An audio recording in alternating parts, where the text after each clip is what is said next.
again, what's our bottom line here? It's communication.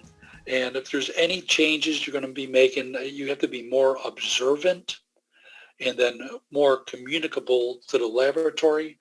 And it could be through these different tools or or however you're going to make these communications, but it helps the laboratory. Sure, they could guess, and they're good at guessing. They're good technicians, and they could probably kind of catch you or catch me with a wax rim or something that they know is probably not right. But then we could chat.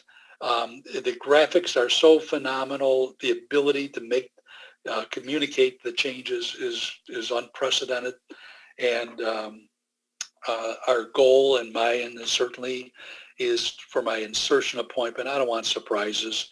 I want to know how it's going to fit, and it pleasures me, and it's obviously the patient that, gosh, could you imagine inserting dentures and not adjusting them?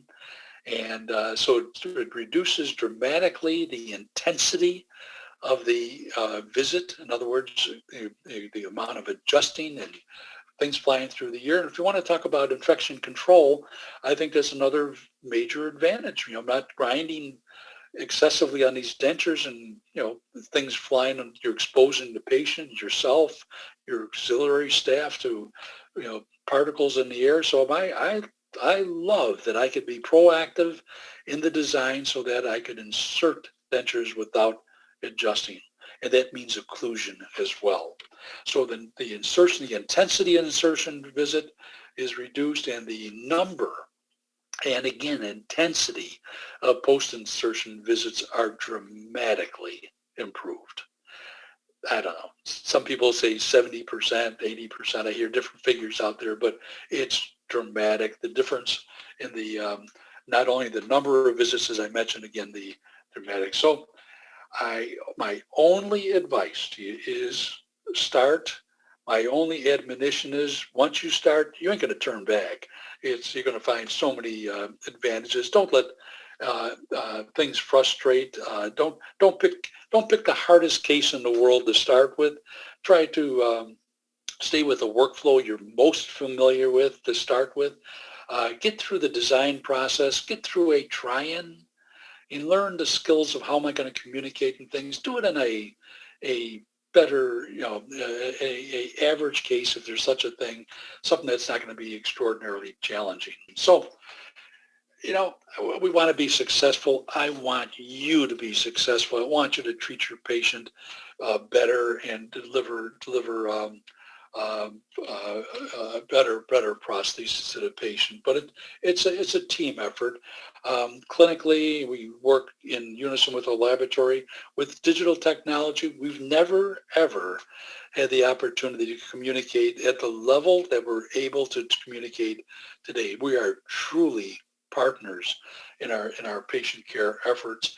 As representing the manufacturer with Ivoclar Vivadent, they have a responsibility to deliver, innovation and quality products, and I think their name speaks for themselves. And I certainly wouldn't be a participant if I didn't have full confidence. But as a group, we all really thank you for attending.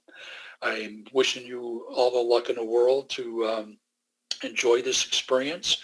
I've been doing dentures for a long time, and I could honestly say it's a hobby. I have the biggest fun or the greatest fun working with my friends and colleagues and helping them get through their first case or two.